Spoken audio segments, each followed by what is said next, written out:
My name's Alan, and on behalf of my co-host Wistancia, the crew, and the staff of KCTV, I'd like to welcome you to a very exciting and interesting show of Bridging Heaven and Earth. Tonight we have some really special and exciting guests. We have the disciples, the companions, the students of Carlos Castaneda, and it should be a really exciting show. We have some live movements, Tensegrity movements. We have some discussions with them about the warrior's way, about what it is to be a sorcerer, a sorceress. And we're really excited about the show tonight, and we have so much packed into the show that we'd like to really move it along. And so I'd like to introduce my co-host Wistancia, and she is going to begin with an invocation and lead us in a meditation. Hello. And so maybe we can begin by surrounding ourselves with light and putting our awareness on our heart as we call forth the energy and the love and the beauty of the angels and the masters, and we call forth to our own I Am presence, that nucleus of our being that contains all wisdom and all the love of the masters, as we ask that our body receive the light and that our cells within our bodies open up and let go of old programs and just relax and be transformed. So maybe we can all just breathe in the light, close our eyes for a moment, put our awareness on our heart, and just go into the silence within together.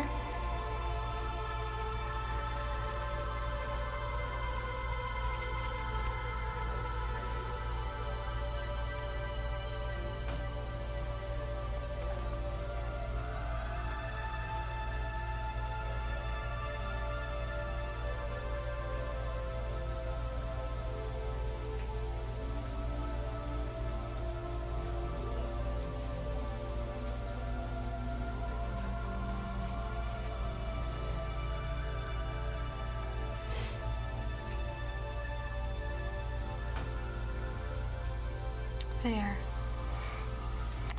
And I'd like to begin by just saying that I'm really excited about our guests. We had some time today and we got together and we shared a lot, and I feel a great opening of my heart, great sharing with them. We're going to show a little clip, and this clip is an introductory clip about Tensegrity. And Tensegrity are sacred movements from ancient Mexico, and they were handed down from Don Juan and to Carlos Castaneda and those disciples, and then handed down from Carlos to his disciples who are our guests. And they expand awareness, gather energy, and our guests are impeccable. We talked about that, and it's just a very, very powerful night. So when this clip comes by and you see it, please read the scroll, and you will understand the show a lot better if you really stay with it and read it. So here it comes. Watch it and read. Men and women who lived in Mexico in ancient times, whose expertise was to deal with awareness, believed that human beings are the beholders of a most peculiar dualism. They were not referring to traditional dualism such as body and mind or matter and spirit, but to the dualism between the self and something they called the energy body. They consider the self to be a holistic unit which includes both, body and mind, matter and spirit together, and they define the energy body as a particular conglomerate of energy fields belonging to each of us individually that has the capability of being transformed into a perfect replica of the self, and vice versa. They believed that the self has the capability of being transformed into a perfect replica of the energy body, that is to say, a conglomerate of sheer energy fields. Those men and women of ancient Mexico invented and developed a series of movements which helped them to store enough spare energy to accomplish this dual transformation. They handled and transmitted this knowledge from generation to generation up to the present. The movements you are about to see were called the 12 basic passes to gather energy. They are part of a vast series of movements which were taught to us, the last links of a long chain of such men and women. They were taught especially to Carlos Castaneda by his immediate teacher, Don Juan Matus, and by another practitioner named Lujan. Carlos Castaneda calls it Tensegrity, a term he borrowed from architecture. Tensegrity is the property of skeleton structures that employ continuous tension members and discontinuous compression members in such a way that each member operates with the maximum efficiency and economy. We consider this term most appropriate because this system of movements is the quintessence of tensing and relaxing the muscles and tendons of the body. The persons who are going to execute the 12 basic passes to gather energy are Kylie Lundal, Nai Murez, and Reni Murez. The three of them belong to a class of beings that those people of ancient Mexico called Chocmools, or the fierce guardians of energy sites. It has been stated and proven to us that this set is the basis for acquiring enough energy to enter into a particular state of well-being that can give definition to the energy body. To give definition to the energy body is the first step towards enlarging the parameters of perception. For those men and women of ancient Mexico, experts in dealing with awareness, to enlarge the parameters of perception meant entering into bona fide, all-inclusive new worlds. All-inclusive meant to them that those perceived new worlds were not mere concatenations of the mind, but worlds in which one can live and die. For them, entering into new worlds was the core of their magical expertise. Magic is a most inadequate term in this case, for it is loaded with insurmountable negative connotations. Those practitioners bypassed this negative slant by maintaining that their magic was merely a maneuver of perception. We have found out from our own experience that it is indeed a maneuver of perception, but a maneuver of such a magnitude that only the most daring and level-headed men and women can accomplish it. Well, greetings again, and it is my honor to introduce the Chocmools. Here they are. Good evening, Alan. Good Hi. evening, Estancia. Thank you for having us here tonight. Good evening. I am Kylie Lundal. This is Nai Murez, and this is Reni Murez. Hello. We're Hi, very good happy to be evening. here. Thank you. We are here tonight on your show because we would like to present you with a sample of movements that we practice. Before we do the demonstration of these movements, we would all three of us like, first of all, to tell you a little bit about who we are and how we came to practice these movements. 25 years ago, an anthropologist by the name of Carlos Castaneda wrote and published a book entitled The Teachings of Don Juan, a Yaqui Way of Knowledge. In that book, he described his experiences as an apprentice of a Mexican Indian sorcerer by the name of Juan Matus. Over the years, Carlos published 8 other books. These books dealt with different topics about his experiences as an apprenticeship with Don Juan. And because of that, his name and the name of his teacher, Don Juan Matus, became known worldwide. With that, all of Castaneda's books were translated into 17 different languages. For these last 25 years that we've been discussing here, Castaneda has refused the spotlight. He refused the spotlight under the premise that this anonymity that he would keep would allow him to continue his work without any social impediments. And he himself stated that Don Juan did succeed in convincing him of the validity and the seriousness of Sorcerer's propositions. Don Juan Matus transmitted to Castaneda some knowledge. This knowledge was about perception. It was about the nature of perception. And he also transmitted to Castaneda information and knowledge about the key role that energy plays in perceiving and interpreting the world around us. Now, this knowledge was not an invention. This knowledge was the distilled accumulation of a millenary knowledge, the result of lifetime experiences of generations of sorcerers. There are 3 other disciples of Don Juan Matus's. That's Florinda Donner Grau, Taisha Abelar, and Carol Teagues. The 4 disciples of Don Juan Matus are the last remnants of an entire lineage of sorcerers. The 3 of us here tonight are the recipients of the knowledge that Don Juan imparted to those 4. Good evening. I am Nai Morez. And the question has been asked from time to time, how did you come to be the recipients of this knowledge? And the story is not a linear one, but it begins, you could say, with when one of the 4 disciples of Don Juan Matus, Carol Teagues, became so involved in a particular aspect of the sorcerer's world that she was separated from her fellow disciples for a period of over 10 years. And upon finishing her task, she returned to them. And this return was a very dramatic event for them. Carlos Castaneda gave a lecture at a bookstore in Santa Monica, and Carol Teagues attended that lecture. She found out about the lecture completely by chance, and she had almost given up on finding Castaneda after her return.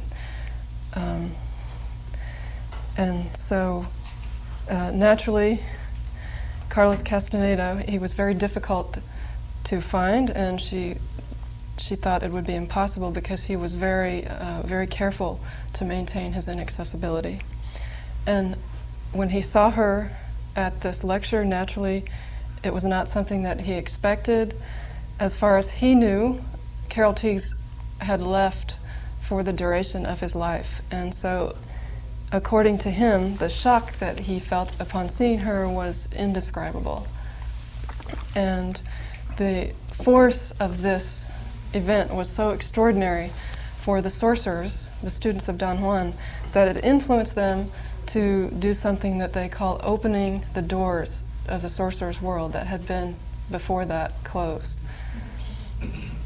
So, one consequence of this reappearance of Carol Teagues was our appearance, the 3 of us.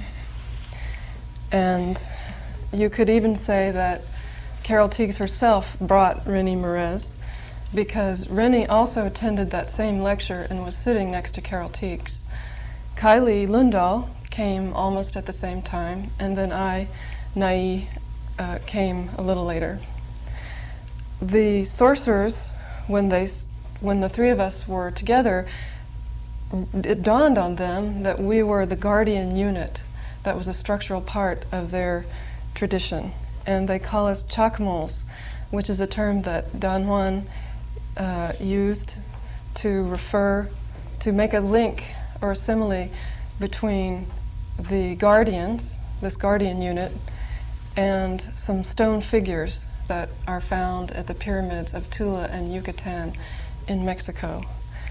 And the scholars often say that these figures are incense burners. Don Juan told his disciples that these figures were guardians of the pyramids as sites of power. The word Chocmool itself comes from a Mayan town of that name, but it's a name that is only used, the application of this name is particular to this generation of sorcerers. The original name for the guardians were the guardian warriors. And good evening. Hi again. My name is Renata Merez, and our movements are called Tensegrity, which is a term borrowed from architecture, which refers to the internal balance attained through the compression and decompression, relaxation and tension of skeletal structures. We find this term most appropriate for our movements because basically a similar internal balance is attained in the human form through the relaxation and tension of muscles and tendons. Tensegrity is based on one of the cornerstones of the sorcerer's world, and this is basically what they call the magical passes. Don Juan Matus told his four disciples that the magical passes were not invented, but rather they were discovered. He also told his disciples that when the sorcerers went into dreaming, they could see that within the human form there was a special sort of mysterious binding force that held all the conglomerate of energy fibers together. Astronomers have said that there is a similar binding force that holds the universe together, and without this force the universe would dissipate. Don Juan Matus says that this also would happen to the human form without this binding force. The sorcerers of ancient Mexico found this binding force extremely important to them, and they found that by doing certain movements, they could call their attention at will to this binding force. Oh, okay, to this binding force. This became very important to them because because basically, if they could call their attention to this binding force, they could change, alter, and do whatever they wanted with their beings. The three of us here have worked with Carlos Castaneda and his disciples for about 7 years, and for about 7 years, and we have basically attempted to, not transform, but take Tensegrity out of the realms of the ancient sorcerers. The ancient sorcerers, when they used Tensegrity, was shrouded in darkness, secrecy, Let's show one of the movements on tape, Surely. and then we'll come back and talk a little more about it. So this is called the Access Breath, and it's a very powerful movement, and we'd like you to see it now, and then we could describe it later with the Chocmools here. And it should be very powerful, so just pay attention. Access breath. The access breath.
This energy pass is of utmost importance because it moves the earthly terminal of the invisible axis of the energy that surrounds the body from its site on the ground and then projects it out into infinity. It acts on the earthly terminal so that the energy is floating rather than grounded. It is a belief that a vertical axis of energy goes to the ground through a point just behind the genitals.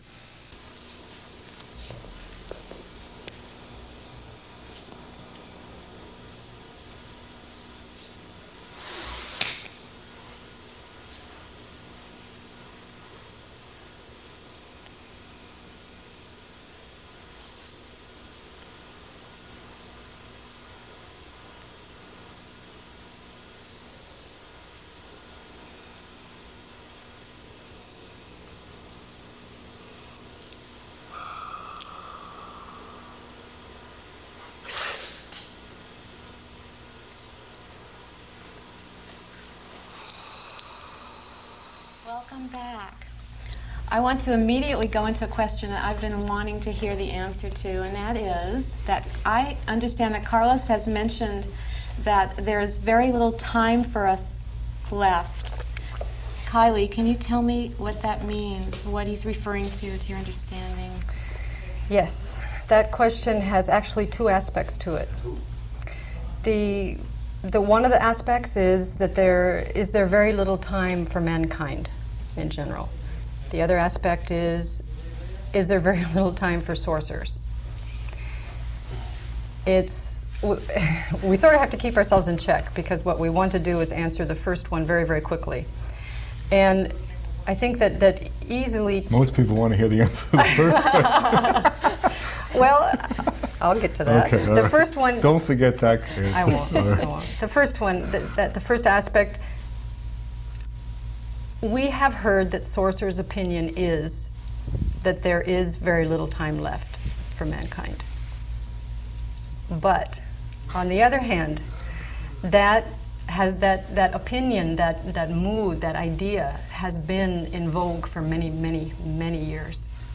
Maybe even before we even knew. And the world is still going strong. When you say little time, do you mean the time of what is now, and then there will be a beginning of...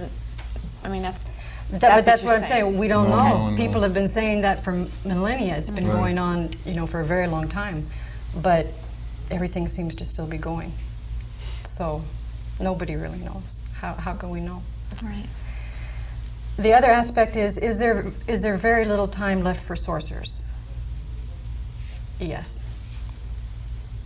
There's very, very little time left. Why? It's a minute to midnight. Because basically, Carlos Castaneda and the other three disciples have fulfilled their task. They've completed it. They were all given the task a very long time ago to become empty, to become void of all of the concerns of the world, all of the concerns about me, the neediness of the me, the I, to be fulfilled, the desires, the wants, the ideas about the self, the ideals that we have to spend all of our energy on maintaining throughout the day. Those are all gone. What we are facing right now is that they are now confronted with a new task, Sorcerer's task. And Rennie will comment on that. Basically, as we see it, their new task is to leave this dimension or this plane of the face of the earth with their total awareness, with their total life force. On one level, I guess you could interpret it as it's their time to die, but it's not death as we know it. They're not going to be buried in the ground. Their bodies will not decompose. Instead, like Kylie has said, through all their 30 years of discipline, and as their level of awareness has raised to the fullest to fulfill their luminous egg, their bodies will burn from the fire within, adding to that awareness, and they will leave. They will leave this dimension. They'll transform their bodies into sheer awareness. So it's something that enters into what sorcerers call the inconceivable, because it's not something that we have terms for or something that we can understand. And we will do everything within our power to grab a hold in that last second. Run after them. And then Go with them. So you don't have a feeling about like trying to bring the earth with you, and that's just someone else's job, and that's the job of others? Because there are many of us who are working with what we call ascension, and that is lifting humankind as well and ourselves into a higher dimension. Well, I can't comment on that because I'm not a practitioner of what it is that you've said, but I can comment on what we practice. And I know that Carlos Castaneda has said that the world is fine. The world will take care of itself. If human beings could just have a revolution for themselves. The revolution for the world. The earth also. Yeah, the earth is pretty much is what I'm talking about. I don't know. You experience the earth as a conscious being, then. Oh, don't you? definitely. Right. So we agree on that Definitely, language. yes. So at least we're Yeah. Yeah. Just saying that the earth will survive She will. the humans. Yeah, the earth will have a revolution of its own.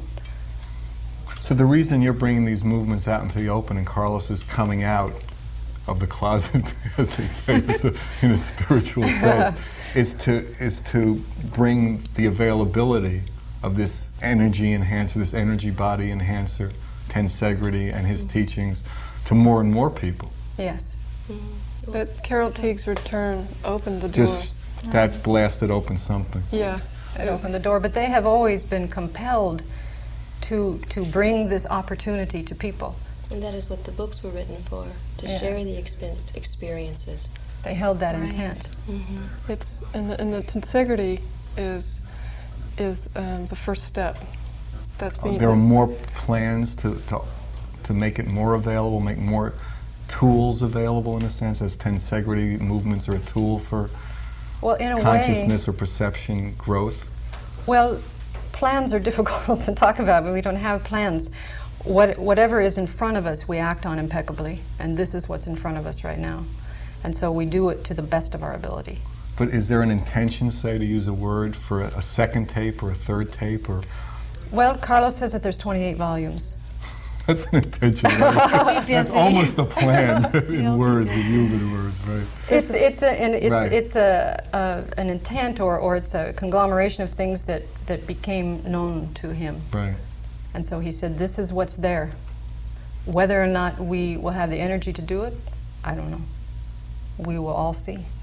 But one tape is out, and that's the first one of what he sees as Yes. 28 tapes. Yes. Yes, and Of the second movements. one is it's We almost have the done. movements for the second Right. one. And you're going to demonstrate some of the movements that aren't on the first tape a little later on. Yes. Yes. Live, right at studio. That's Live. Whoa. The second tape, the first one was called 12 Basic Movements to Gather Energy and Promote Well-Being, and we have the name for the second tape. It's 12 preparatory movements for utilizing hidden bodily energy. So, And do you do all 28 12s in a day?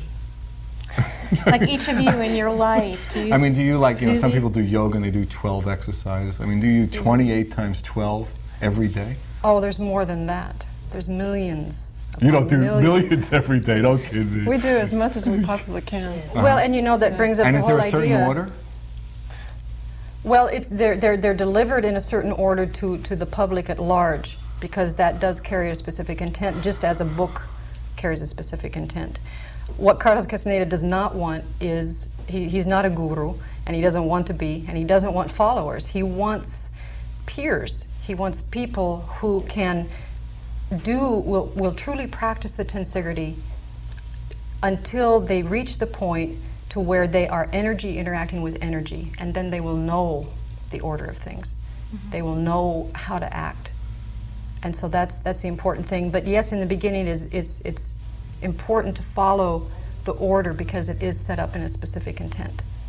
So how long would it take an ordinary person, or a person that's on the spiritual path and interested, to become adept at these? Are these movements easy or difficult? How long did they take you to actually learn? I think they're very difficult. They're very difficult. They Yes. seem like they're very, very concentrated. Extremely. They're But very intense. You can't be thinking. No. When I And you watch can't it, watch it looks television when you do it. I the noticed that. movements elicit that. The movements themselves elicit the silence. You don't have to think of having to achieve some great state of silence before you embark on your first Tensegrity movement, because that first tape is designed to be accessible exactly to someone who wants to begin this. And the movements, they're complete passes in themselves right there that you can do and start working with immediately. So it's not, we don't want to think, even though sometimes it's difficult to get the precision of certain movements, we don't want to think in hierarchies of, now I'm an adept. There's A no green such belt thing. and a black belt. Yeah, exactly. That's not, Right. that's the antithesis of what we're doing. Can you just quickly, because we're going to show another clip really soon, but can you quickly just give us a visual, give us an image of what it was like when you first met Carlos? What was that like? Did you know that you would be working with this person? And No, As soon as you, no, we didn't know that. No, I don't think any of us. No, and I think one of the first steps, as Nay said, for all of us was Tensegrity. Okay, looks like we're ready for our second clip. It's in a little while, I think. Yeah. Yes. Okay. All right. Number 12 is a major movement, the antenna.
Another extremely mysterious pass that has to do with a level of awareness prior to man's.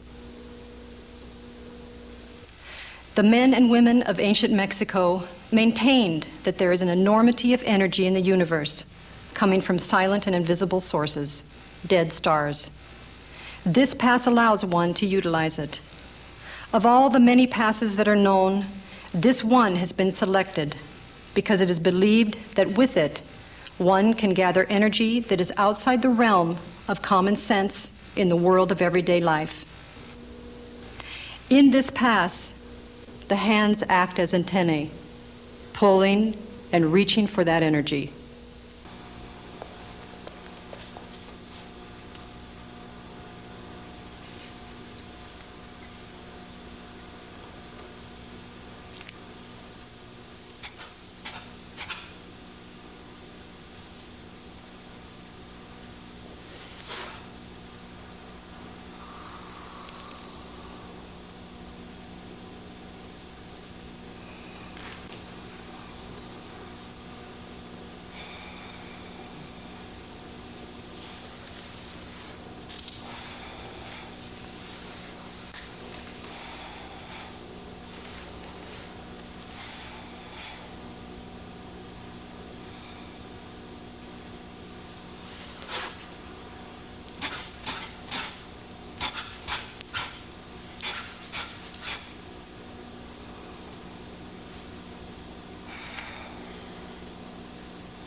So here we have the Chocmools doing a live demonstration.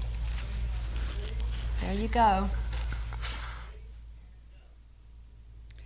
The first movement is from the very first video that's already done. We will begin with the ball of energy.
Okay, that's the complete pass.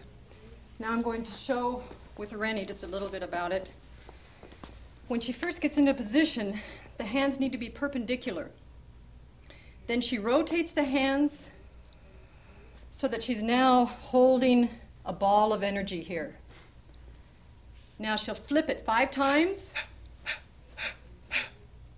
She takes the claws and pulls it apart, rips the energy ball apart, applies it to the chest, the lung area, 3 times.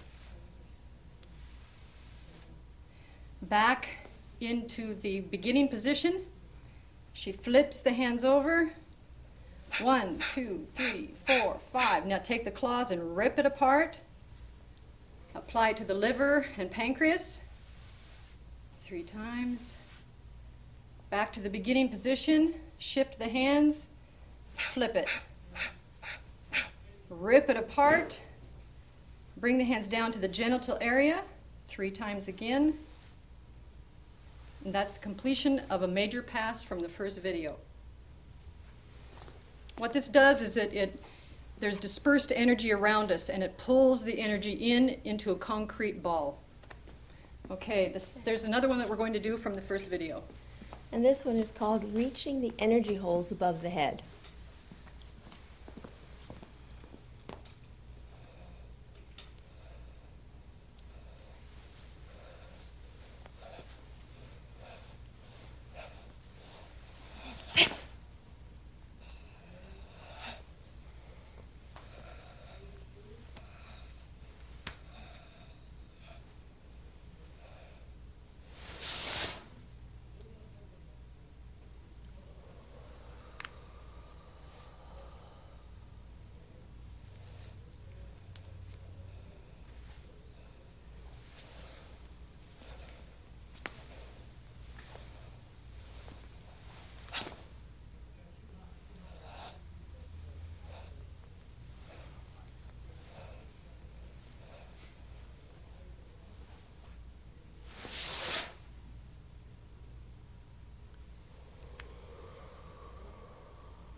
To go over this in a little finer detail, we'll demonstrate it with Kylie.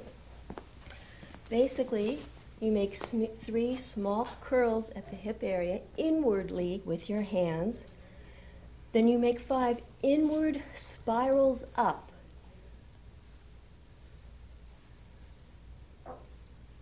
At this point, you grab energy because there are secret caches of energy above your head. You grab that energy and you pull it down with a great deal of force. This is abstract energy, and you spiral inwardly 5 times. You place your hands on your hip thigh area because this is where the transfer of energy takes place. The abstract energy which you got from above is being transferred into the body. Your personal history is being transferred into your hands. Now you shoot your personal history up into infinity to get it out of the body. And then you bring your hands down and you break your gaze. You do this again, but with outward movements. You make 3 outward spirals down at the hip area, 5 bigger outward spirals up. You grab energy again. You bring it down with force by spiraling outwardly 5 times.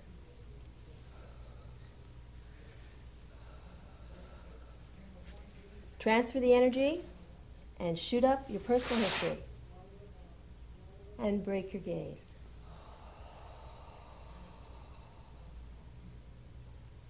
Now we're going to move on to some of the movements that will be on the second new video. Okay, the first movement that we'll show you from the second video is called the Pyramid of Energy for the Head.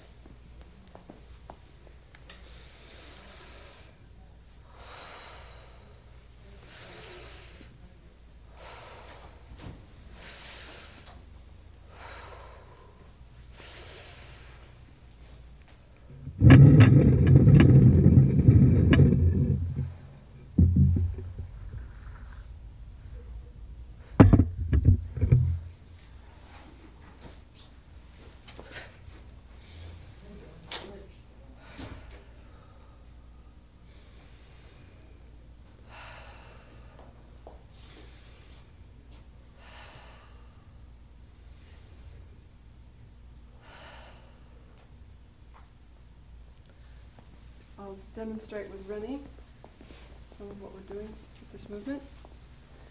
First, you're going to circle the arms inward and then back out as you inhale. Then bring the hands to the waist with the thumb extended and exhale. Then again, a second time, inhale, hands at the waist, exhale, and then a third time, inhale, exhale, and then a fourth circle, and this time you keep the thumbs next to the fingers, put it at the liver pancreas area here just below the ribs, and you don't exhale. And you begin to exhale as you trace the pyramid. This is the back, another side of the pyramid, and then she traces the base, up, around the front, and the base, and then she comes back up to the tip, and now she's going to trace out the sides of the pyramid, up, down, and she stops, and now she's going to take the base of the pyramid, push it out, and as she inhales, bring it up over her head, and she's going to inhale, exhale, and then inhale and exhale 3 times as she collapses the pyramid. It collapses here and goes into the body.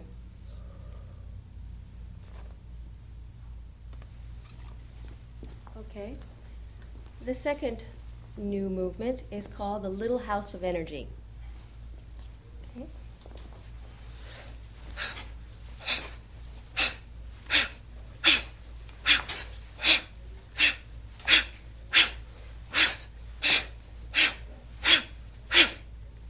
Okay. Kylie, you want to show us that one?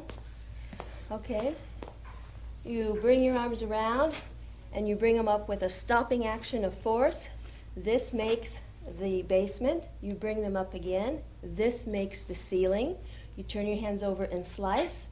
That makes the roof. Bring the hands down. That makes the walls. One more slicing action. That makes the floor. Just do it all over.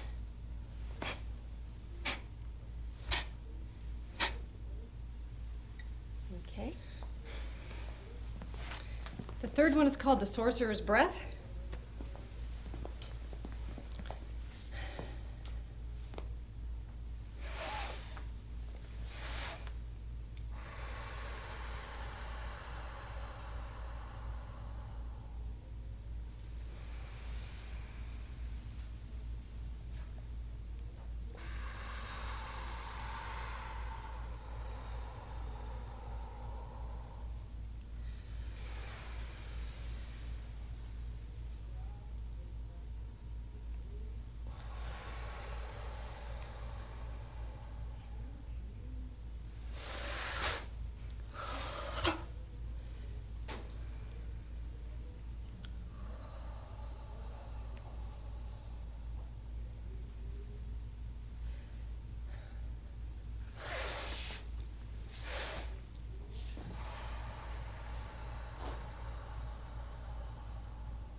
Okay.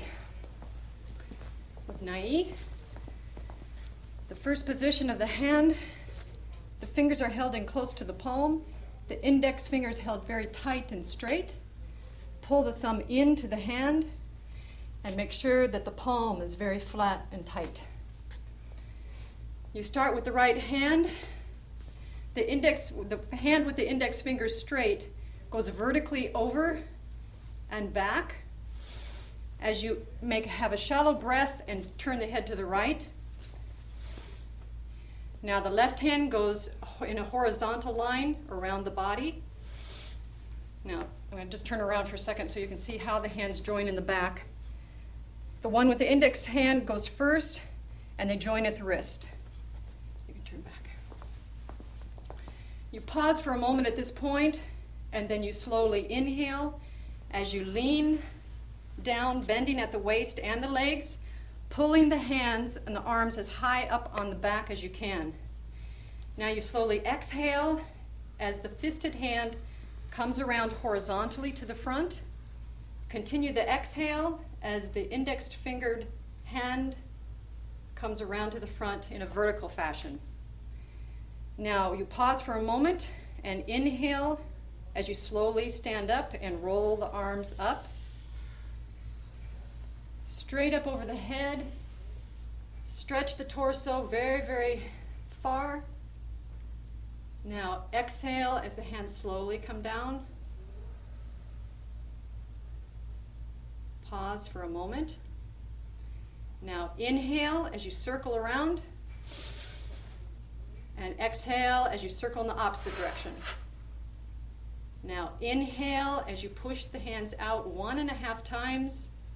Exhale for the last 1.5 times. Now you repeat on the left side. Vertically back, fisted hand horizontally back. Exhale as you look at the horizon, stopping at the center. Now inhale as you lower yourself and raise the arms up over your back. Pause for a moment. Exhale as the fisted hand comes around horizontally to the front. Continue to exhale as you bring the other hand vertically back. Pause. Now inhale as the hands roll up the body.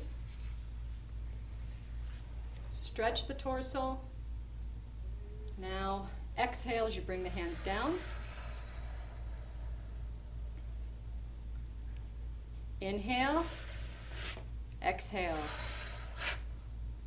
Inhale. Exhale. That's it. That's it for now. Shall we come back? Yes.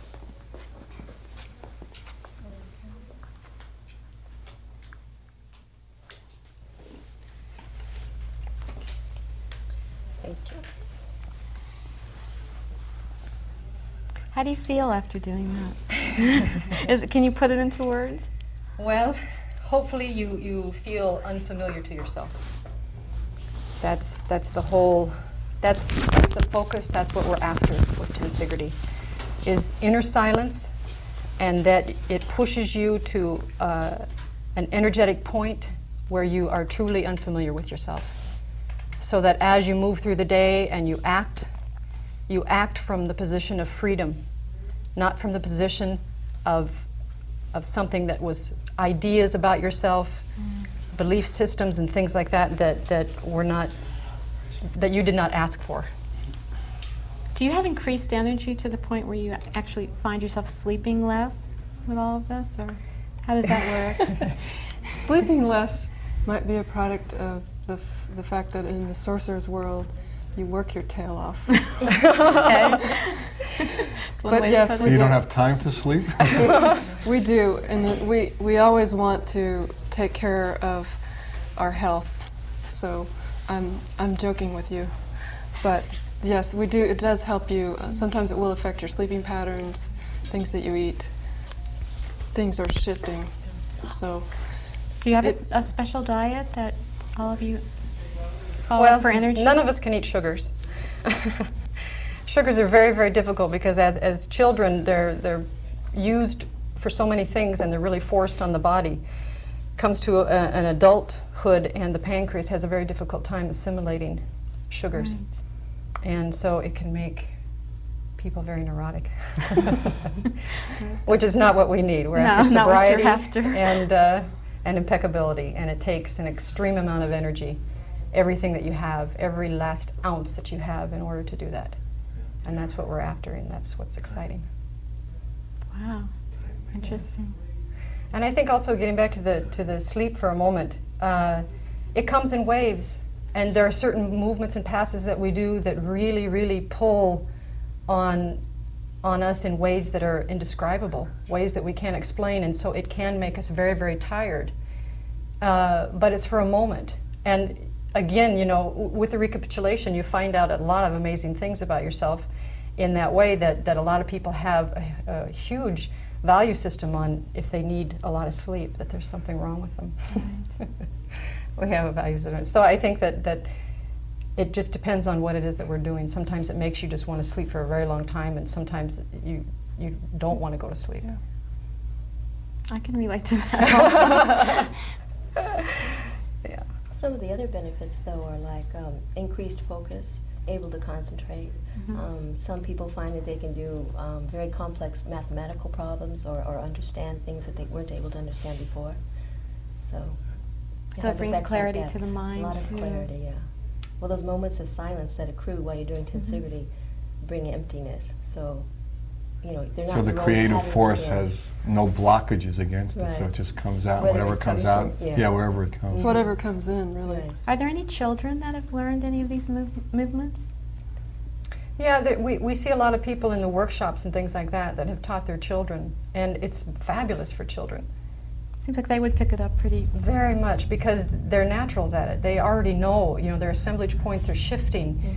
They're more in tune with it than what we are. And they don't have 30 years of socialization Right. on Yeah. top of Right, them. to break through. Yes, yes. So do you find that there's a tremendous desire for people to learn the movements, and the workshops are, you know, very well attended, and people seem really interested and serious? And Yes, very much. We've had great enthusiasm. I think Sold out. sold out concerts. Standing room Well, only. yeah. We've had it really holds the hope of the sorcerer that there is a desperation in the human spirit that knows that as sentient beings who are going to die, that we have lost that awareness. We've lost that heritage, in a sense, and that we are not aware that we are beings who are going to die. Otherwise, we would not act in the way that we do. Well, I'd like to, thank you all for Yeah, coming. thank It's you really very much exciting for having day. us. Very It's really interesting. Thank you. exciting It's and wonderful being interesting. here. Thank you. And I'd like to tell you about next week's show, where we have a poet and a singer, which also should be a beautiful and exciting show. And if you have any questions about the tapes, the Tensegrity tapes, or the workshops that the Chocmools are doing, When is the workshop? August 1st. In LA? August 1st in Los August 1st Angeles, in Los to the Angeles, 3 21st. weeks. there was an ad in the Independent I thought I saw about it, which advertised the show. That Yes. was one of the reasons I saw it. Yes, it was- caught it was a my beautiful attention. ad, yeah. Yeah, it was a nice ad. It's very good. So, it should be exciting. So if you have any questions about it, please call the number. It would be my number, and it would be 687-2053. And you'll also see it scroll at the end of the show. So, please call anytime, and any information about the workshops or about the tape, I'll be happy to pass along. Also, we're all interested in next week's show. We have Crystal Rivers and Marilyn, singers and poets. So that should be a really exciting show. So please tune in. And if you didn't catch all the movements today, they'll be on again Saturday afternoon. This is live on Thursday night, but it'll be on Saturday afternoon at 12:30 in the afternoon, which is Saturday afternoon, generally speaking, is the afternoon. And so that should be exciting, and we hope to see you next week. So thanks and good night, and maybe I'll do a little prayer for the end, and then hope to see you next week. Thank you all. Thank you. Thank you.